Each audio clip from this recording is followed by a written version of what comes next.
지난주 수요일에도 이 말씀을 좀 살펴봤었는데요. 바울이 데살로니가 후서를 마무리하면서 명령을 합니다. 명령을 하듯 아주 강하게 권면하는 말씀입니다. 이 편지를 마무리하면서 좀 축복하고 격려하고, 물론 이 뒤에 마지막 인사에는 축복이 나오고 그 축복의 내용을 다음 주 수요일에 살펴보겠습니다만은, 좀 더 풍성하게 좋은 얘기만 하다가 끝나면 좋을 텐데 왜 마지막에 이렇게 명령하듯이 권면을 했을까? 우리가 좀 생각해 봐야 됩니다. 그만큼 긴박하기 때문에 그렇고, 그만큼 중요한 문제가 있기 때문에 그렇습니다.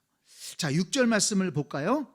형제들아, 우리 주 예수 그리스도의 이름으로 너희를 명하노니. 너희를 명하노니. 너희라고 그랬어요. 이 너희는 누굽니까? 데살로니가 교회 성도들이죠. 그 데살로니가 교회 성도들은 사실 거의 모든 성도들이 믿음이 좋았습니다. 신앙생활을 참 잘했습니다. 하나님의 말씀을 받을 때 사람의 말로 받지 아니하고 하나님 말씀으로 받았습니다. 말씀을 듣는 태도가 돼 있었어요. 그래서 그 말씀이 그들 속의 역사에서 그들의 삶을 변화시키고 그들이 복된 신앙생활을 할 수가 있었습니다. 믿음의 역사, 사랑의 수고, 소망의 인내가 있었어요. 참 이렇게 귀한 믿음의 사람들인데 이들을 향해서 지금 명하고 있습니다. 명령을 합니다. 무엇을 명령했나요? 자, 6절을 다시 볼까요? 너희를 명하노니 게으르게 행하고 우리에게서 받은 전통대로 행하지 아니하는 모든 형제에게서 떠나라. 거기에 명령의 내용이 분명히 나옵니다. 게으르게 행하고 우리에게서 받은 전통대로 행하지 아니하는 모든 형제에게서 떠나라. 아주 강한 명령이죠. 자, 그러면 게으르게 행하고 우리에게서 받은 전통대로 행하지 아니하는 자, 우리에게서 받은 전통이 뭘까요? 자, 우리 데살로니가 전서 4장을 우리 다시 한번 찾아보겠습니다. 데살로니가 전서 4장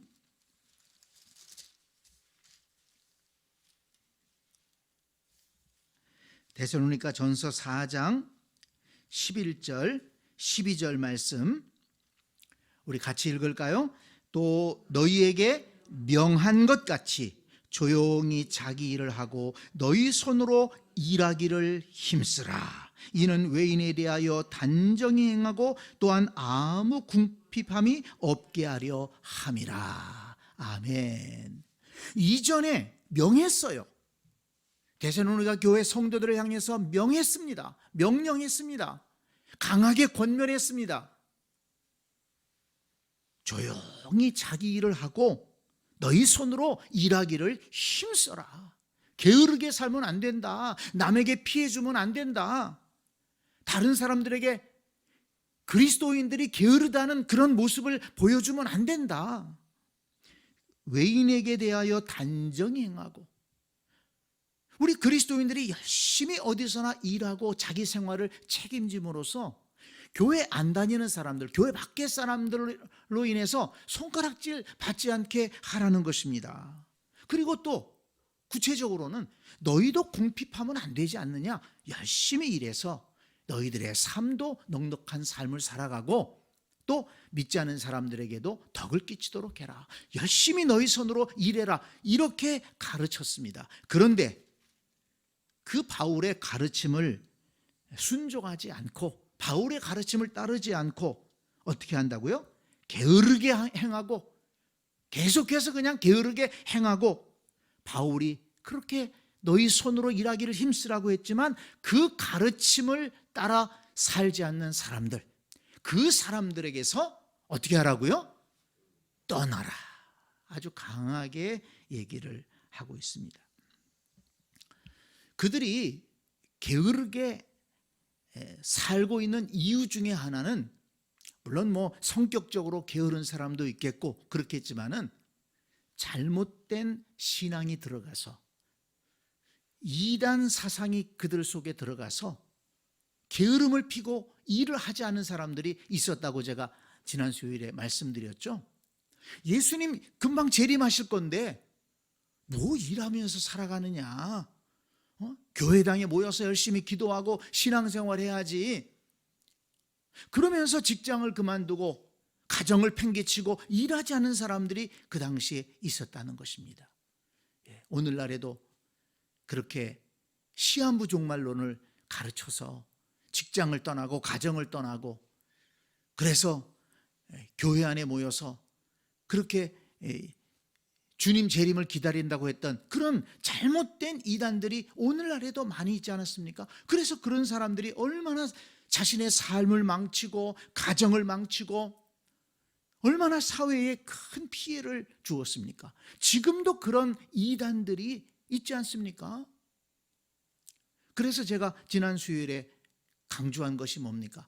가정을 소홀히 하게 만들고 가정을 떠나게 만들고 직장을 떠나게 만들고 그런 사람들이 자기네들이 복음이라고 자기네들이 진리라고 얘기한다면 그건 100% 이단이다. 그건 뭐 99%도 아니에요. 100% 이단입니다. 여러분 이것을 우리가 잘 마음에 담고 그리고 우리뿐만 아니라 우리 자녀들에게도 가르쳐 줘야 됩니다. 이 성경이 가르쳐 주는 복음은 가정을 소중히 여기고 왜? 가정은 하나님이 만드신 귀한 곳이기 때문에 가정을 통해서 우리는 행복을 느낄 수 있고 가정을 통해서 우리는 다음 세대를 준비하고 가정을 통해서 하나님의 뜻을 이루거든요. 가정이 없는 삶은 사실은 외롭고 행복한 삶을 살아갈 수가 없어요. 그런데 지금 우리 시대에 이 마귀의 세력들이 적그리스도의 세력들이 공격하는 게 뭡니까? 가정을 공격해요. 가정을 깨뜨리려고 해요. 젊은이들에게는 뭐 꼭 결혼해야만 되느냐, 혼자 사는 게 낫지, 괜히 부담 갖지 말아라, 뭐 이런저런 이유들을 잘 얘기하면서 가정을 이루는 것에 대해서 적극적이지 않게 하는 그런 시대적인 조류가 있지 않습니까? 이건 분명히 이건 성경에 어긋나는 것이고 그리고 또 이것은 하나님이 기뻐하지 않는 것입니다. 그리고 본인들의 삶이 정말 행복하냐? 그렇게 될 수가 없어요. 뭐 젊을 때는 자유롭게 사는 것 같고 그냥 벌어서 다 쓰고 뭐 얽매이지 않는 것 같지만 사람이 항상 젊을 수만 있나요? 나이가 들어가면서 정말 그 가정의 소중함이 더 커지지 않습니까? 그리고 우리 시대에 이 동성애 관련 이런 사상들이 얼마나 이 사람들의 마음을 지배하려고 하고 있지 않습니까? 법을 바꾸려고 하고 있고 그러면서 가정을 깨뜨리는 정상적인 가정, 하나님이 만드신 가정을 깨뜨리는 이런 일들이 참 많이 있는데 이런 것들은 다 하나님을 기쁘시게 하지 않는 것이고 하나님을 대적하는 것이고 하나님이 만드신 이 질서를 깨뜨리는 것이죠. 그런데 하나님을 믿는다고 하는 사람들이 이렇게 가정을 떠나게 만든다? 성경 공부하면서 이거 부모님한테 얘기하지 마. 이거 너 다니는 교회에 얘기하지 마. 너 목사님한테 얘기하지 마. 그래 지금이 어느 때인데 너 교회 나와서 기도 열심히 하고 그렇게 헌신해. 직장 생활 지금 할 때가 아니야. 이렇게 직장을 떠나게 하고 가정을 떠나게 하는 그런 단체는 그건 100% 이단이다. 이런 것들을 자녀들에게 꼭 가르쳐 주시기 바랍니다. 그냥 잘하겠지. 뭐 우리 애들이 뭐 어떻게 되겠어? 여러분 그러다가 눈물 흘리는 부모들이 얼마나 많은지 몰라요. 부모의 말도 안 듣고 그렇게 신앙생활했던 교회 성도들, 자기 친구들, 목사의 말도 안 듣고 그렇게 이단에 빠지는 사람들이 있다는 것 아닙니까? 그렇기 때문에 미리 얘기해 줘야 돼요. 듣든지 아니 듣든지 얘기해 줘야 됩니다. 그런데 이 데살로니가 교회 안에 그런 사람들이 있었다는 거예요. 직장을 생활 안 하고 교회 와서 빈둥빈둥. 나는 그렇게 생각해요. 그런 사람들이 뭐 교회 와서 신앙생활이라고 열심히 했겠는가? 다른 사람들에게 피해를 주는 거예요. 그래서 오늘 우리가 읽은 말씀 보면 11절에 뭐라고 그랬습니까? 우리가 들은즉 바울이 소식이 들려왔어요. 어떤 소식입니까? 너희 가운데 게으르게 행하여 도무지 일하지 아니하고 일을 만들기만 하는 자들이 있다 하니, 일은 안 하고 일을 만들며 다니는 거예요. 그러니 그런 사람들이 있다는 소식을 들으니까 바울도 얼마나 근심이 됩니까? 그리고 또 교회에서 그런 사람들 또 이렇게 관리하려니까 얼마나 피해가 많아요. 또 그 사람들이 또 자기만 그렇게 합니까? 돌아다니면서 일 안 하니까 시간이 남으니까 왔다 갔다 하면서 이 사람 찔러보고 저 사람 찔러보고 오염시키는 것입니다. 그래서 교회를 흔들고 있는 것이에요. 큰 문제죠. 이런 큰 문제이기 때문에 바울이 이 데살로니가 후서를 마무리하면서 내가 너희에게 명한다, 아주 강하게 얘기하고 있는 것입니다. 여러분, 이 말씀이 단순히 데살로니가 교회에만 해당되는 말씀이 아닙니다. 오늘 우리도 이 말씀을 잘 유념해서 들어야 됩니다. 자, 데살로니가 후서 우리가 아까 6절부터 읽었는데요. 3절 말씀 보세요. 3절 올라가서 3절. 주는 미쁘사 너희를 굳건하게 하시고 악한 자에게서 지키시리라. 지금 바울이 뭘 얘기하고 있습니까? 굳건하게 하시고, 이렇게 일은 안 하고 일만 만들고 다니는 그런 사람들 때문에 흔들릴 수 있다는 것입니다. 이상해요. 복음의 말씀을 듣는 사람도 있지만은, 그러나 마귀가 주는 얘기에, 이단이 가르치는 그 얘기에 솔깃하는 사람들이 있다는 것입니다. 또 사람들 가운데는요, 부정적인 얘기를 즐겨 듣는 사람이 있어요. 그러면 데살로니가 교회에서 이렇게 문제 일으키는 사람들이 좋은 얘기 했겠어요? 야, 바울이 다 가르치는 게 다 맞는 게 아니야. 응? 바울이 예수님 제자 아니었잖아. 12제자 아니었잖아. 응? 바울이라고 다 말이 맞겠냐? 예루살렘에서 온 그 어떤 교사가 이렇게 가르쳤어. 분명히 교회를 흔들고, 그리고 바울의 권위를 흔들었을 거예요. 그러면서 거기에 넘어가는 사람들이 있었다는 것입니다. 그러니까 바울이 긴장이 돼서 내가 너희에게 전한 것이 헛되지 않기를 바란다. 너희를 굳건하게 하시고, 주께서 너희를 굳건하게 하시고 악한 자에게서 건지시리라. 이 악한 자가 누굽니까? 일은 안 하고 일만 만들고 돌아다니면서 이렇게 잘못된 것들을 퍼뜨리고 사람들을 미혹하고 다니는 이런 사람들이 바로 악한 자들이 아니겠습니까? 여러분, 오늘날이라고 그런 사람 없을까요?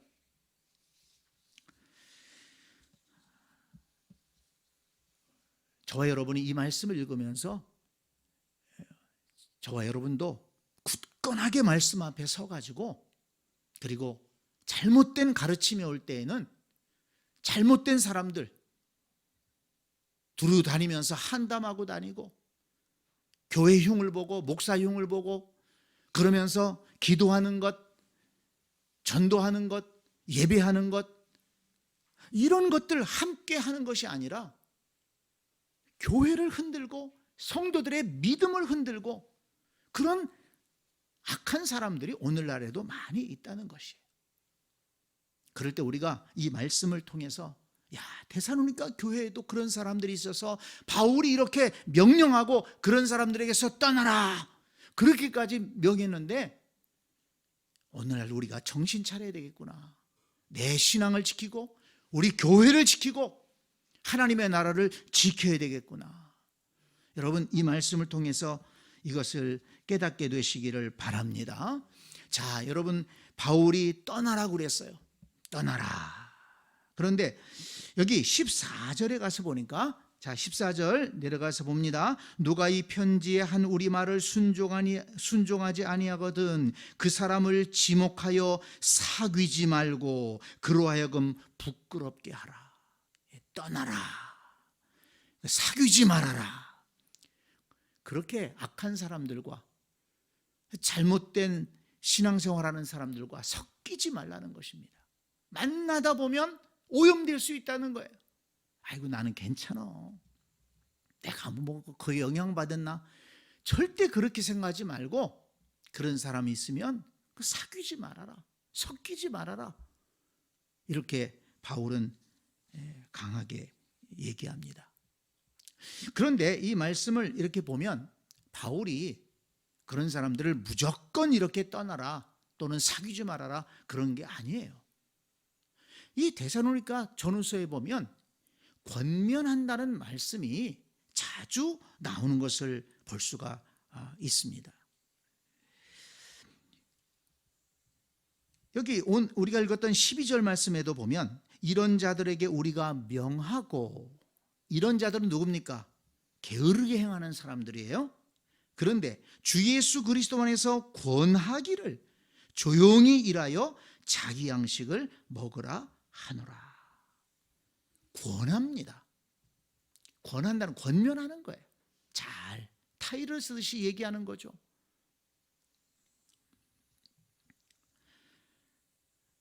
그리고 또 데살로니가전서 5장 14절에 보면 또 형제들아 너희를 권면하노니 게으른 자들을 권계하며, 이런 말씀이 있어요. 권면하노니 게으른 자들을 권계해라. 마음이 약한 자들을 격려하고 힘이 없는 자들을 붙들어주며 모든 사람에 대해서 오래 참으라. 마음이 약한 사람들은 격려해줘야 됩니다. 힘이 없는 자들은 붙들어줘야 됩니다. 그런데 게으른 자들은 권계하라. 권계라는 것은 이것은 징계의 아주 낮은 단계의 징계라고 할 수가 있어요. 그러니까 상당히 강하게 권면하는 거죠.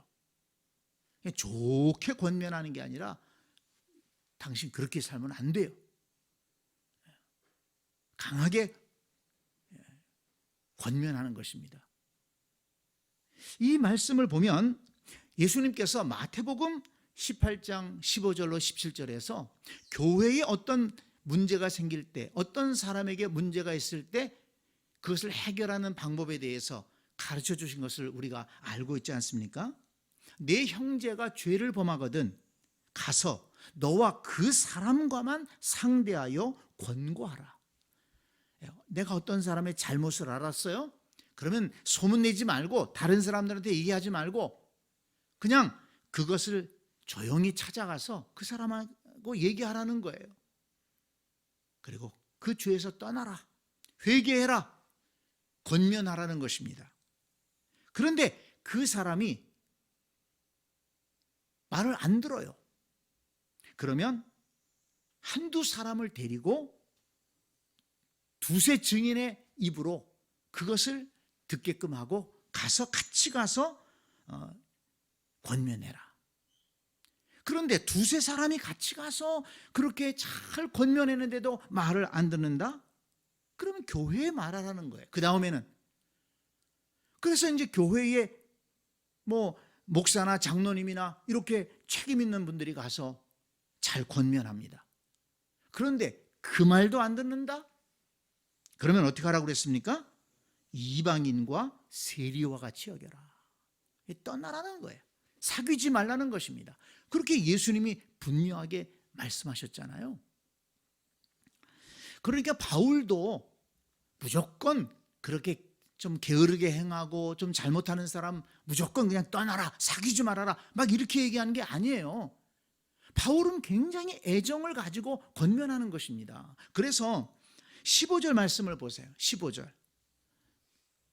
그러나 원수와 같이 생각하지 말고 어떻게 하라고요? 형제같이 권면하라. 형제같이 권면하라. 그 사람 좀 잘못하는 거 있다고 해서 막 가서 따지고 막 원수에게 대하듯이 몰아붙이지 말고 형제같이 권면하라. 왜 그렇습니까? 그들이 그렇게 하는 것은 돌아오기를 바라기 때문에 그런 거예요. 쫓아내기를 바라는 게 아니라 돌아오기를 바라는 마음에서 그 사람에게 권면하고 또 권계하고 그리고 또 거리를 두고 자기 자신의 잘못을 깨닫게 하는 것이 주된 목적이라는 것이죠.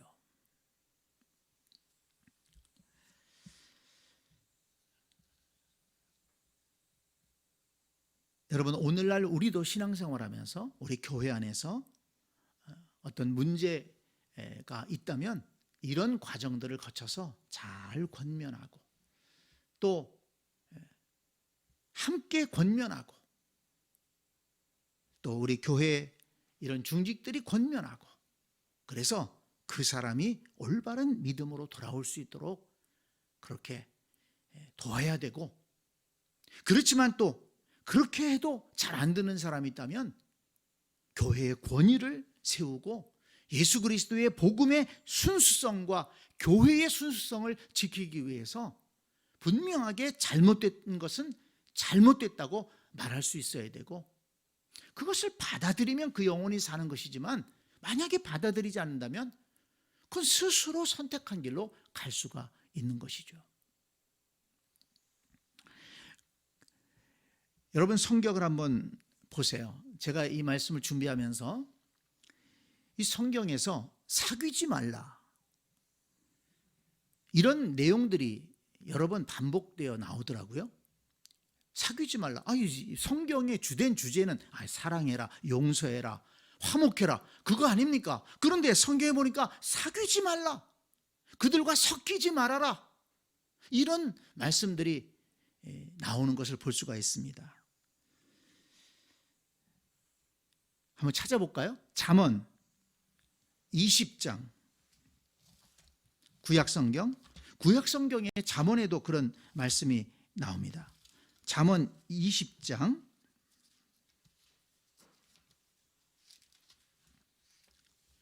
19절 말씀. 잠언 20장 19절 같이 읽습니다. 두루 다니며 한담하는 자는 남의 비밀을 누설하라니 입술을 벌린 자를 사귀지 말지니라. 사귀지 말지니라. 누가 찾아와서 내가 이런 일을 알았는데 그러면서 남의 비밀을 얘기하고 또 자꾸 전화해 가지고서 남의 얘기하고 이런 사람하고는 어떻게 하라고요? 사귀지 말아라. 사귀지 말아라. 근데 사람들은 그런 얘기 좋아하잖아요. 그래? 그런 일이 있었대? 그래서 어쨌대? 아닙니다. 성경은 분명하게 사귀지 말아라. 그러니까 이 말씀은 두루 다니며 한담하면 안 된다. 그리고 그런 자가 있다면 사귀지 말아라 말씀하는 거죠. 자, 그 다음에 잠언 23장 20절을 보겠습니다. 잠언 23장 20절 같이 읽습니다. 술을 즐겨하는 자들과 고기를 탐하는 자들과도 더불어 사귀지 말라. 그런데 21절 한번 보세요. 술 취하고 음식을 탐하는 자는 가난하여질 것이요 잠자기를 즐겨하는 자는 헤어진 옷을 입을 것임이라. 네. 술을 즐겨하는 자들과 사귀지 말아라. 성경은 분명하게 말씀하고 있습니다. 술을 즐겨하는 자들과 사귀지 말아라. 그거 좋아하지 말라는 거예요. 에베소서에 뭐라고 그랬습니까? 술 취하지 말라. 이는 뭐라고요? 즐거운 것이니. 그렇습니까? 성경은 뭐라고 그래요? 이는 방탕한 것이니. 술 취하지 말라. 이는 방탕한 것이니 오직 성령의 충만을 받아라. 술 기운으로 살지 말고 성령의 인도하심을 받으며 살아라. 이렇게 말씀하는 거죠. 자, 그 다음에 24장, 잠언 24장 21절 말씀. 잠언 24장 21절 같이 읽습니다. 내 아들아, 여호와와 왕을 경외하고 반역자와 더불어 사귀지 말라. 대저 그들의 재앙은 속히 임하리니 그 둘의 멸망을 누가 알랴. 네, 여호와 하나님을 경외하지 않는 사람들과 더불어 사귀지 말아라. 이 불신앙의 사람들과 사귀지 말라는 거예요. 그렇다고 뭐 세상을 등지며 살라는 것이 아니고요. 이 불신앙의 사람들과 어울려서 하나님을 대적하지 말라는 거예요. 하나님을 대적하지 말라는 것입니다. 하나님을 노골적으로 대적하는 사람들이 있잖아요. 그런 사람들과는 사귀면 안 됩니다.